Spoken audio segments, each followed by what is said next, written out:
गावातील महिला नेहमीप्रमाणे सकाळी विहिरीवर पाणी भरण्यासाठी गेल्या होत्या. त्यापैकी एका महिलेने जेव्हा विहिरीत डोकावून पाहिलं तेव्हा भीतीने तिच्या तोंडातून जोरात किंकाळी फुटली.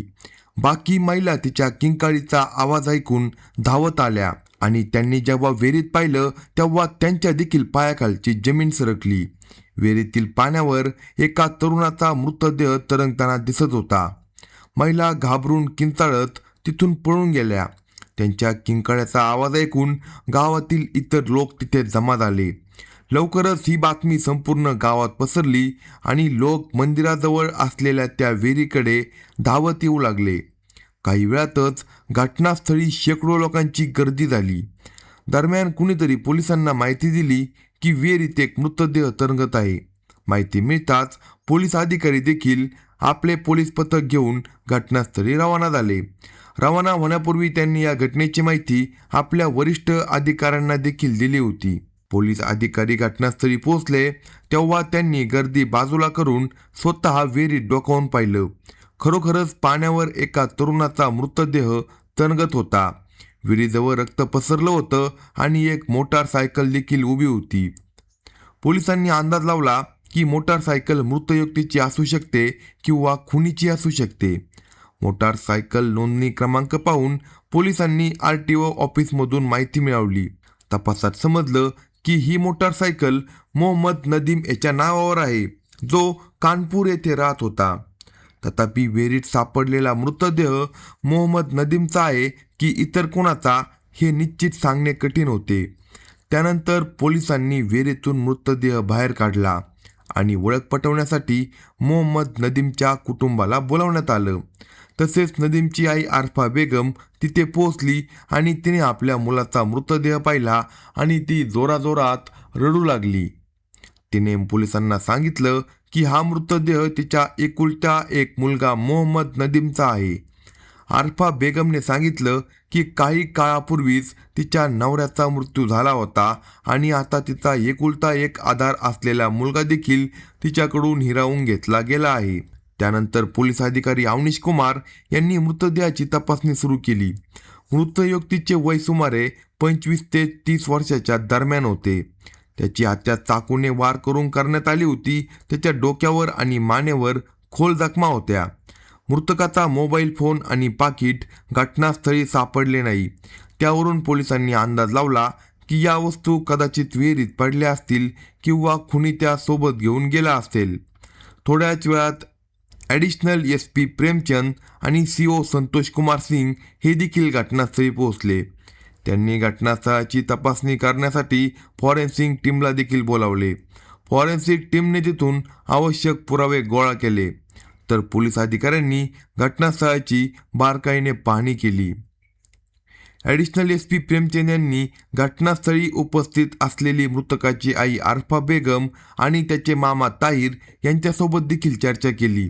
आरफा बेगमने सांगितले की तिचा मुलगा मोहम्मद नदीम हा दुपारी 2 वाजता घरातून दुकानासाठी मोटारसायकलवर निघाला होता. जेव्हा तो रात्री 10 वाजेपर्यंत घरी परतला नाही तेव्हा तिने त्याला फोन केला, पण त्याचा फोन बंद येत होता. दुसऱ्या दिवशी त्याच्या मृतदेहाची माहिती मिळाली. तपासात समजलं की नदीम रेडीमेड कपड्यांचा व्यवसाय करत होता आणि त्याचे स्वतःचे दुकान होते. तो अत्यंत शांत स्वभावाचा होता. त्याचे कोणासोबत वैर नव्हते आणि कोणताही आर्थिक वाद नव्हता. चौकशीनंतर पोलिसांनी नदीमचा मृतदेह पोस्टमॉर्टमसाठी सरकारी जिल्हा रुग्णालयात पाठवला. त्यानंतर पोलीस ठाण्यात परत जाऊन मृतकाच्या मामाच्या तक्रारीवरून अज्ञात आरोपीविरुद्ध गुन्हा दाखल करण्यात आला. ॲडिशनल SP प्रेमचंद यांच्या निर्देशानुसार SHO अवनीश कुमार सिंग यांनी या ब्लाइंड मर्डरची सखोल तपास सुरू केला. सर्वप्रथम त्यांनी घटनास्थळाची पुन्हा पाहणी केली आणि पोस्टमॉर्टम रिपोर्टचा अभ्यास केला. त्यानंतर त्यांनी मृतकाची आई आणि मामा यांची सविस्तर चौकशी करून त्यांचे जबाब नोंदवून घेतले. नदीमचा मृतदेह दरबाडी खेडा गावाजवळ सापडला होता. या कारणामुळे SHOने आसपासच्या गावातील गुन्हेगारी प्रवृत्तीच्या अनेक लोकांना ताब्यात घेऊन त्यांची कसून चौकशी केली. मात्र कोणताही ठोस माहिती त्यांना मिळाली नाही. मुखबिर सुद्धा या प्रकारात काही विशेष माहिती मिळू शकले नाही. 1 महिन्याहून अधिक काळ लोटला होता, पण पोलिसांना अद्याप खुन्यांचा कोणताही पुरावा मिळाला नव्हता. पोलिसांवर हा गुन्हा उघड करण्याचा दबाव वाढत होता. मृतकाची आई आरफा बेगम आणि मामा ताईट सुद्धा वारंवार पोलीस ठाण्यात येऊन चौकशी करत होते आणि उत्तराची मागणी करत होते.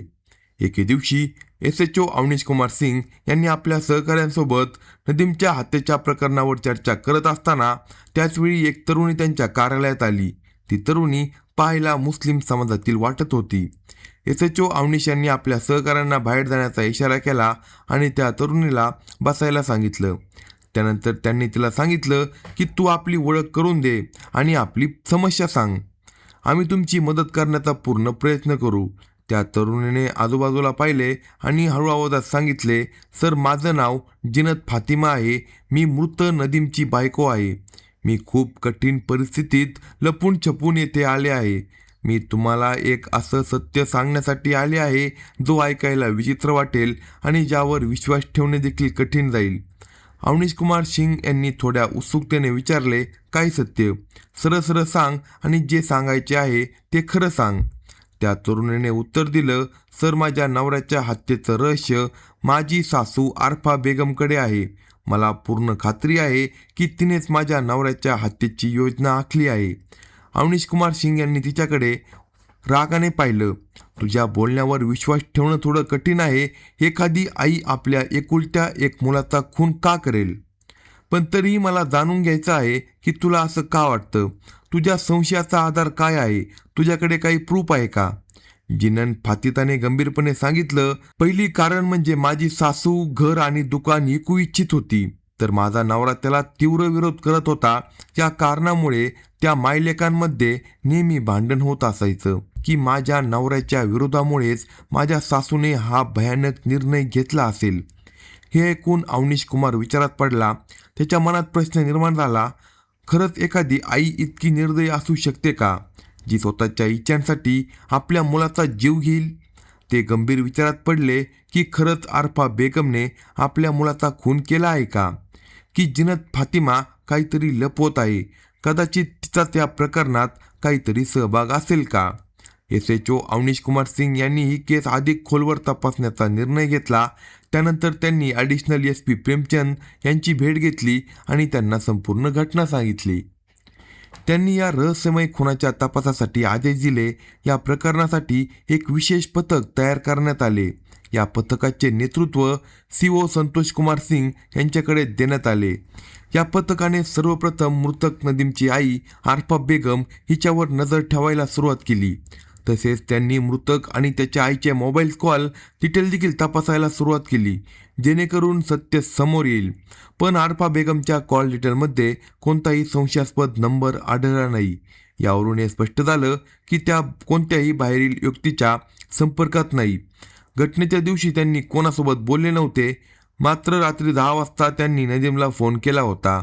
याशिवाय पोलिसांनी नदीमची बायको जिनत फातिमाची कॉल डिटेल देखील तपासली, पण त्यातून कोणताही विशेष माहिती मिळाली नाही. मात्र जेव्हा पोलिसांनी नदीमच्या मोबाईल नंबरची कॉल डिटेल तपासली तेव्हा त्यांना एक संशयास्पद नंबर आढळला. या नंबरवर नदीमने 4 जून रोजी संभाषण केले होते. पोलिसांनी या नंबरची चौकशी केली तेव्हा समजले की हा नंबर सलीम नावाच्या व्यक्तीच्या नावावर नोंदणीकृत आहे. तपासात समोर आलं की सलीम सिद्दीकी अजमेरमधील लोगिया मोहल्ल्यातील गली नंबर 15 मध्ये राहतो.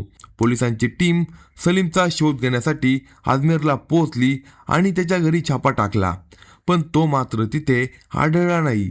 आजूबाजूच्या लोकांकडून चौकशी केल्यावर समजलं की तो काही कामासाठी उत्तर प्रदेश येथे गेला आहे. सलीम फरार असल्यामुळे पोलिसांनी हार मानली नाही. त्यांनी खबऱ्यांचे जाळे पसरवले, तसेच उन्नावच्या बसस्थानक आणि रेल्वे स्थानकावर देखरेख वाढवली. शेवटी 19 जुलै रोजी SHO अवनीश कुमार यांना एका खबरेने माहिती दिली की सलीम हा उन्नाव रेल्वे स्टेशनवर उपस्थित आहे. माहिती मिळताच पोलिसांची टीम तात्काळ स्टेशनवर पोहोचली. मुखबिरांच्या मदतीने सलीमला तिथे पकडण्यात आलं. तो त्यावेळी स्टेशनच्या बाहेर कोणाची तरी वाट पाहत उभा होता. सलीमला ताब्यात घेऊन आजगैन पोलीस ठाण्यात आणण्यात आलं. तिथे त्याची चौकशी सुरू करण्यात आली. सुरुवातीच्या चौकशीत सलीमने नदीमच्या हत्येबाबत साफ नकार दिला, पण जेव्हा पोलिसांनी त्याच्यावर कडक चौकशी केली तेव्हा त्याने अखेर आपला गुन्हा कबूल केला. सलीमने सांगितले की त्याने कानपूरमधील कपड्यांचा व्यापारी मोहम्मद नदीम याची हत्या केली आहे. सलीमने हे देखील उघड केलं की ही हत्या त्याची आई आरफा बेगम हिनेच केली आहे. आरफा बेगमने नदीमच्या हत्येसाठी सलीमला 2.5 लाख रुपयांची सुपारी दिली होती. त्यापैकी 75,000 सलीमला आधीच देण्यात आले होते आणि उर्वरित पैसे हत्या झाल्यानंतर देण्याचे ठरले होते. सलीम उर्वरित पैसे घेण्यासाठी अजमेरहून उन्नावला आला होता, पण तो आता पोलिसांच्या हाती लागला. सलीमने पोलिसांना त्या चाकूची माहिती दिली ज्याने त्याने नदीमची हत्या केली होती. त्याने तो चाकू एका पिशवीत गुंडाळून लपून ठेवला होता. सलीमच्या अटकेनंतर पोलिसांनी आई आरफा बेगम आणि प्रियकर हसम अली यांना देखील ताब्यात घेतलं. जेव्हा त्यांनी सलीमला कोठडीत पाहिलं तेव्हा त्यांना समजलं की आता खोटं बोलून काही फायदा होणार नाही. अखेर त्यांनी देखील सहजपणे नदीमच्या हत्येची सत्यता कबूल केली. इन्स्पेक्टर अवनीश कुमार सिंग यांनी या हत्येचा पर्दाफाश आणि आरोपीच्या अटकेची माहिती आपल्या वरिष्ठ अधिकाऱ्यांना दिली. पोलिसांनी कलम 302 नुसार तिघांवर गुन्हा दाखल केला. त्यानंतर त्यांनी या घटनेमागील खरी कहाणी सांगितली. ती अत्यंत धक्कादायक आणि अंगावर शहारे आणणारी होती. एका निर्दयी आईने आपल्या एकुलत्या एक मुलाला का मारले असेल ते या व्हिडिओमध्ये सविस्तर पाहू. जर तुम्ही चॅनेलवर नवीन असाल तर कलम 302 या मराठी चॅनेलला लगेच सबस्क्राईब करा. ही घटना कानपूर पोलीस ठाण्यात घडलेली होती. या भागामध्ये बहुतांश लोक व्यापार करत होते. कुणी कपड्याचा व्यापार करतो तर कुणी लाकूड, चामडे किंवा मांस मासे यांचा व्यापार करतो. या दाट लोकवस्तीच्या भागात मोहम्मद नईब आपल्या कुटुंबासोबत राहत होता. नईम यांच्या कुटुंबात त्यांची बायको आरफा बेगम, मुलगी आलिया आणि मुलगा मोहम्मद नदीब यांचा समावेश होता. त्यांचे स्वतःचे घर अलहमद रेसिडेन्सी नावाच्या इमारतीत होते. मोहम्मद नईब हे रेडीमेड कपड्यांचा व्यवसाय करत होते आणि त्यांचे दुकान कानपूरमध्ये होते. त्यांनी मोठ्या मुली आलियाचे लग्न आधी लावून दिले होते. त्यांचा एकुलता एक मुलगा मोहम्मद नदीम घरचा लाडका होता. नदीम हा लहानपणापासूनच हुशार होता, पण त्याचा स्वभाव हट्टी आणि जिद्दी होता, ज्यामुळे त्याची आई आरफा बेगम ही त्रस्त होत असायची. ती अनेकदा आपल्या नवऱ्याला तक्रार करायची की त्यांनी मुलाचा जास्त लाड करून त्याला बिघडवले आहे. नदीमला अभ्यासात फारसा रस नव्हता, तर गिल्ली दांड्यासारख्या खेळामध्ये त्याला जास्त आवड होती. त्यामुळे नईम चिंतित होत होती. कसेबसे नदीमने 10वीपर्यंत शिक्षण पूर्ण केले, पण त्यानंतर त्याचे शिक्षणात लक्ष उरले नाही. वाईट संगतीत जाण्याची भीती असल्यामुळे नईम यांनी त्याला आपल्या कपड्याच्या व्यवसायात गुंतवले. हळूहळू नदीमने व्यापारात धडे शिकायला सुरुवात केली आणि तो व्यवसाय सांभाळू लागला. नदीम मोठा झाल्यानंतर जुलै 2020मध्ये नईम यांनी त्याचे लग्न जिनत फातिमा नावाच्या मुलीसोबत लावून दिले.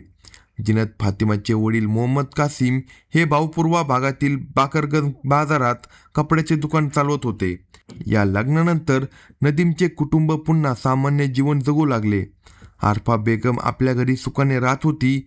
तिला सर्व सुखसोयी मिळत होत्या आणि सर्वात म्हणजे त्यांना नईमसारखा प्रेमळ नवरा मिळाला होता. दोघांचे आयुष्य आनंदात चालले होते, पण अचानक नईम आजारी पडला. त्याची तब्येत दिवसेंदिवस खालावत गेली. नदीमने आपल्या वडिलांच्या उपचारासाठी कोणती कसर सोडली नाही. त्याने अनेक डॉक्टरांना दाखवले आणि औषधोपचार केले, पण नईम याच्या तब्येतीत काही देखील सुधारणा झाली नाही. शेवटी एका दिवशी त्याचे निधन झाले. नवऱ्याच्या मृत्यूने आरफा बेगम पूर्णपणे कोलमडून गेली होती. ती खूप रडली. तिचा भाऊ ताहिर आणि मुलगा नदीम यांनी तिला सावरण्याचा प्रयत्न केला. काळ जसा पुढे जाऊ लागला तसे तसे आरफा बेगमने स्वतःला सावरण्याचा प्रयत्न केला. दुसरीकडे वडिलांच्या मृत्यूचा धक्का मुलगा नदीमसाठी देखील काही कमी नव्हता. त्याने कुटुंब आणि व्यवसायाची सर्व जबाबदारी स्वतःच्या खांद्यावर घेतली. त्याची बायको जिनत फातिमा देखील त्याला प्रत्येक पावलांवर साथ देत होती. असं म्हणतात की वेळ ही प्रत्येक जखम भरून काढते. आरफा बेगमने आपल्या नवऱ्याच्या आठवणी मागे सोडण्याचा प्रयत्न केला, पण एकटेपणाने तिच्या आयुष्यात घर केले होते. अशा परिस्थितीत आरफा बेगमच्या आयुष्यात एका युक्तीचा प्रवेश झाला, ज्याने पुढे जाऊन सर्व काही बदलून टाकलं. तो युक्ती होता राशीद. राशीद हा आरफा बेगमच्या ओळखीतलाच होता आणि त्यांच्याच घराजवळ राहत होता. सुरुवातीला तो फक्त एक परिचित म्हणून घरात येत जात होता, पण हळूहळू त्याचे घरात येणे जाणे वाढले. तो आरफा बेगमशी गोड बोलत असायचा आणि तिच्या एकटेपणाचा तो आता फायदा घेऊ लागला. आरफा बेगम देखील त्याच्या बोलण्याने प्रभावित होऊ लागली. दोघांमध्ये जवळीक वाढू लागली. हळूहळू ही जवळीक एका अनैतिक संबंधात बदलू लागली. आरफा बेगम आता राशिदवर पूर्णपणे अवलंबून होऊ लागली होती. ती त्याच्याशिवाय राहू शकत नव्हती. राशिद देखील तिच्या या कमजोरीचा फायदा घेत होता. तो अनेकदा घरात तासनतास बसून राहायचा. घरातील लोकांना सुरुवातीला याबद्दल काही संशय आला नाही, पण हळूहळू ही गोष्ट लोकांच्या लक्षात येऊ लागली. शेजारी पाजारी लोकांमध्ये चर्चा सुरू झाली. लोक वेगवेगळ्या गोष्टी बोलू लागले. ही बातमी हळूहळू मुलगा नदीमच्या कानावर आली. नदीमला सुरुवातीला यावर विश्वास बसत नव्हता. त्याला वाटत होतं की लोक विनाकारण त्याच्या आईबद्दल चुकीच्या गोष्टी पसरवत आहे.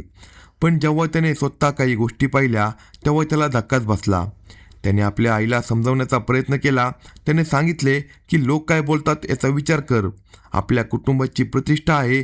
पण आई आरफा बेगमवर त्याचा काही परिणाम झाला नाही. ती रशीदच्या प्रेमात इतकी गुंतली होती की तिला काही दिसत नव्हतं. नदीम आणि त्याच्या आईमध्ये याच गोष्टीवरून अनेकदा वाद होऊ लागले.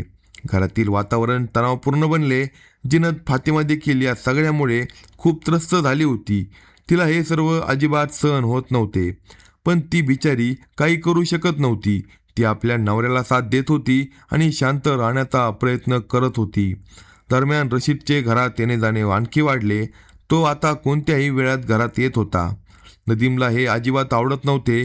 त्याने अनेक वेळा रशीदला घरात यायला मनाई केली, पण रशीदने त्याचे काही ऐकले नाही. तो पुन्हा पुन्हा घरात येत राहिला. आरफा बेगम देखील त्याला थांबवत नव्हती. त्यामुळे नदीम आता खूप संतापला होता. आई आणि मुलामधील नातं आता पूर्णपणे बिघडलं होतं. दोघांमधील संवाद जवळजवळ बंद झाला होता. घरात रोज भांडण होऊ लागलं. या सगळ्यामुळे परिस्थिती दिवसेंदिवस बिघडत चालली होती. या सगळ्या गोष्टीचा परिणाम आता अत्यंत धोकादायक वळणावर येऊ लागला होता. नदीमच्या मनात राग आणि असहाय्यता दोन्ही भावना वाढत चालल्या होत्या.